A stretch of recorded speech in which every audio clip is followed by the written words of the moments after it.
नमस्कार। आज के इस खास विश्लेषण में हम एक ऐसे इंसान की कहानी पर बात करने वाले हैं जिसके दिमाग ने सचमुच हमारे आज के इस डिजिटल युग की नींव रखी। एक ऐसा विजनरी, एक ऐसा दूरदर्शी जिसने दुनिया को तो हमेशा के लिए बदल दिया, लेकिन अफसोस उसकी खुद की कहानी इतिहास के पन्नों में कहीं खो गई। तो चलिए बिना किसी देरी के शुरू करते हैं। कहानी की शुरुआत होती है 10 जुलाई 1856 की एक तूफानी रात से। जरा कल्पना कीजिए, आसमान में इतनी भयानक बिजली कड़क रही थी कि जन्म कराने वाली दाई तक घबरा गई। उस घुप अंधेरी रात में उसने नवजात शिशु को देखकर कहा था, ये बच्चा अंधेरे का संकेत है। लेकिन उसकी मां मुस्कुराई और उन्होंने एक ऐसी बात कही जो इतिहास बन गई। उन्होंने कहा, नहीं, ये बच्चा रोशनी लाएगा। और सच कहूं तो यहीं से एक ऐसे नायक की यात्रा शुरू होती है जिसका भाग्य आसमान की उस चमकती बिजली के साथ हमेशा के लिए जुड़ने वाला था। खैर, अब बात करते हैं हमारे पहले भाग की, बिजली का बच्चा, अराजकता को प्रतिभा में बदलना। चलिए इसे थोड़ा और गहराई से समझते हैं। तो स्मिलजान नाम के एक छोटे से गांव का वो लड़का बिल्कुल भी सामान्य नहीं था। वो खिड़की के पास खड़ा होकर बिजली को ऐसे देखता था जैसे मानो वो उससे बातें कर रहे हों। आसपास के लोग, यहाँ तक कि स्कूल के बच्चे भी उसे अजीब समझते थे। लोगों को लगता था कि वो बीमार है, मतलब वो अपने हर कदम गिनता था, प्लेटें गिनता था, और साफ सफाई का तो ऐसा जुनून था कि अगर कोई मोती पहन ले तो वह उससे बात तक नहीं करता था। इतिहास बताता है कि उसे कई बार मेंटल ब्रेकडाउन का सामना करना पड़ा। उसे अचानक से तेज रोशनी दिखाई देती थी। दुनिया जिसे एक बीमारी या पागलपन समझ रही थी, वो असल में एक रचनात्मक महाशक्ति थी जो उसके युवा दिमाग में आकार ले रही थी। जहां पूरी दुनिया को सिर्फ शोर और अराजकता नजर आती थी, वहां वो एकदम सटीक पैटर्न देख पा रहा था। अगर भविष्य की तकनीक और इंजीनियरिंग में दिलचस्पी है तो ये हिस्सा बेहद रोमांचक है। सोचिए, आज हम कुछ नया बनाने के लिए आधुनिक एआई या फिर स्टेप बाय स्टेप ट्रायल और एरर का इस्तेमाल करते हैं, राइट? लेकिन टेस्ला के पास एक अद्भुत मेंटल फैक्ट्री थी। किसी मशीन का एक भी पुर्जा बनने से बहुत पहले पूरी की पूरी मशीन उनके दिमाग में पूरी तरह से चल रही होती थी। वो एक जटिल इंजन के हर एक छोटे हिस्से, हर एक मूवमेंट की कल्पना सिर्फ अपने दिमाग में कर लेते थे, और वो भी 100% सटीकता के साथ। ये सच में कमाल है। अब आते हैं हमारी कहानी के दूसरे और सबसे नाटकीय पड़ाव पर, वैश्विक नवाचार की लड़ाई, करंट का युद्ध। अमेरिका की धरती पर ये कदम सब कुछ बदलने वाला था। एक पल के लिए इस दृश्य की कल्पना कीजिए। न्यूयॉर्क शहर में तेज बारिश हो रही है और उस भीड़ के बीच खड़ा है एक गरीब अप्रवासी जिसकी जेब में केवल कुछ सिक्के हैं, लेकिन उसका दिमाग दुनिया से 100 साल आगे चल रहा है। और यहीं से शुरू होता है मशहूर करंट का युद्ध। एक तरफ थे थॉमस एडिसन, दुनिया का सबसे बड़ा नाम, बेहद अमीर और बहुत शक्तिशाली। उनका सिस्टम डायरेक्ट करंट यानी डीसी पर आधारित था। और दूसरी तरफ थे निकोला टेस्ला, जो ऑल्टरनेटिंग करंट यानी एसी के भविष्य पर पूरा विश्वास करते थे। असल में ये सिर्फ विज्ञान की लड़ाई नहीं थी, ये अहंकार और विज्ञान के बीच की जंग थी। एडिसन इतने डरे हुए थे कि उन्होंने लोगों में खौफ पैदा करने के लिए जानवरों तक को करंट लगा दिया। लेकिन दूसरी ओर टेस्ला बिल्कुल शांत रहे और केवल विज्ञान और सच्चाई पर केंद्रित रहे। और ये शानदार ढंग से दर्शाता है कि जब सच्चाई की जीत होती है तो क्या होता है।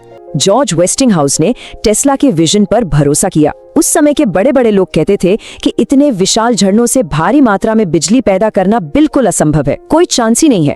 लेकिन नियाग्रा फॉल्स प्रोजेक्ट ने उन सभी दावों को पूरी तरह से गलत साबित कर दिया। जब उस भयानक झरने की गूंजती आवाज के बीच एसी पावर ने पूरे के पूरे शहर को रोशन किया ना, तो वो एक सच्चा सिनेमाई पल था। आधुनिक इलेक्ट्रिक ग्रिड का जन्म हो चुका था। हमारे घरों में आज जो भी बिजली आ रही है वो उसी शानदार जीत का ही नतीजा है। चलिए अब आगे बढ़ते हैं भाग 3 पर, डिजिटल युग का वास्तुकार, भविष्य का निर्माण। क्योंकि यह नायक सिर्फ बिजली तक सीमित नहीं रहने वाला था, ये सच में दिमाग को चकरा देने वाला है।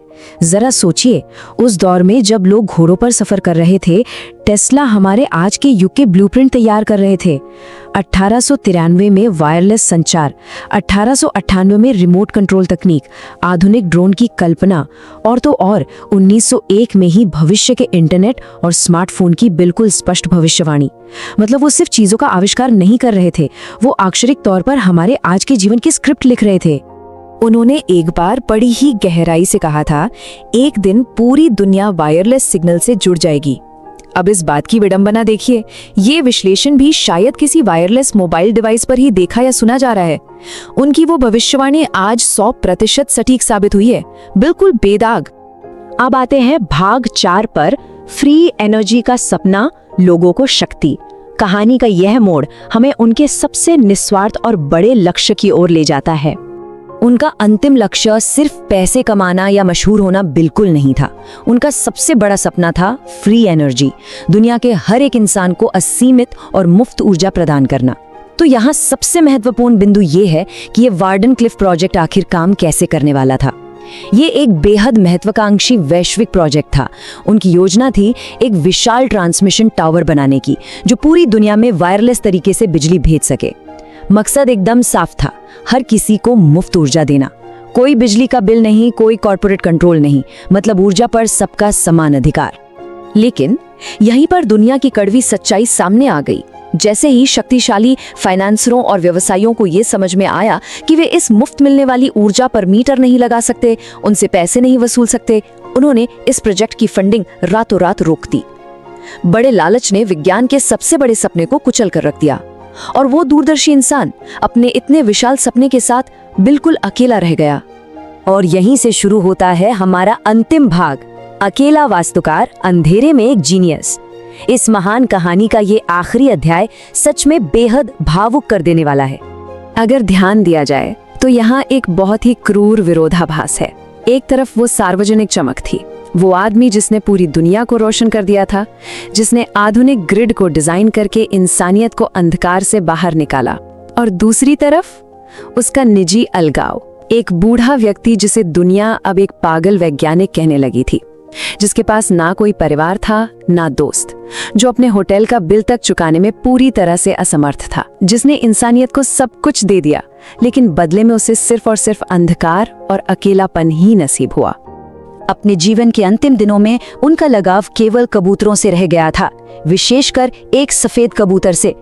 उन्होंने एक बार इस असाधारण जुड़ाव के बारे में कहा था कि वे उस कबूतर से उतना ही गहरा प्रेम करते थे जितना इंसान एक इंसान से करता है। ये बात सुनने में भले ही अजीब लगे, लेकिन जरा सोचिए, ये उस भयानक अकेलेपन को दर्शाता है जिससे वो गुजर रहे थे।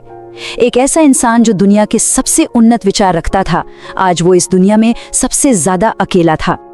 अब इस स्लाइड के बारे में जो सबसे दिलचस्प बात है वो ये है कि मौत के बाद भी उनका पीछा रहस्यों ने नहीं छोड़ा।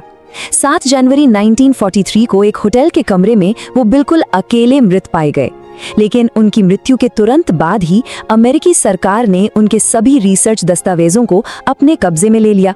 ऐसा क्यों किया गया? ये सवाल आज तक एक बहुत बड़ा रहस्य बना हुआ है। इन लापता फाइलों को लेकर कई तरह की बातें की जाती हैं। कुछ का मानना है कि उनमें उन्नत ऊर्जा हथियारों यानी एडवांस्ड एनर्जी वेपन्स के ब्लूप्रिंट्स थे, जिन्हें गलत हाथों में जाने से रोकना जरूरी था। कुछ कहते हैं कि उनमें वायरलेस पावर डिस्ट्रीब्यूशन के वो रहस्य थे जो वार्डनक्लिफ प्रोजेक्ट के बाद भी अनसुलझे ही रह गए थे। खैर, सच जो भी हो, इन गायब दस्तावेजों ने इस गलत समझे गए जीनियस के इर्द गिर्द एक ऐसा रहस्य बुन दिया है जो शायद कभी खत्म नहीं होगा। अंत में बस एक पल के लिए इस सिनेमाई दृश्य की कल्पना कीजिए। रात के समय चमकती हुई हमारी ये पूरी दुनिया, जगमगाते शहर, काम करते हुए फोन, ऊपर अंतरिक्ष में सैटेलाइट्स और हर तरफ इलेक्ट्रिक लाइट्स। और फिर धीरे धीरे कैमरा पीछे की तरफ जूम आउट होता है और वहां एक अंधेरे कमरे में बैठा एक बूढ़ा व्यक्ति है। वो अकेला है, लेकिन उसके चेहरे पर एक सुकून भरी मुस्कान है, क्योंकि शायद वो जानता था कि उसने एक ऐसी दुनिया बना दी है जो एक दिन उसे जरूर समझ पाएगी। निकोला टेस्ला की कहानी सिर्फ विज्ञान की कहानी नहीं है, ये एक ऐसे जुनून की कहानी है जो धन, दौलत और शोहरत से बहुत ऊपर था। उन्होंने अपने लिए भविष्य को चुना, भले ही उसकी कीमत उन्हें अपना सब कुछ खोकर चुकानी पड़ी।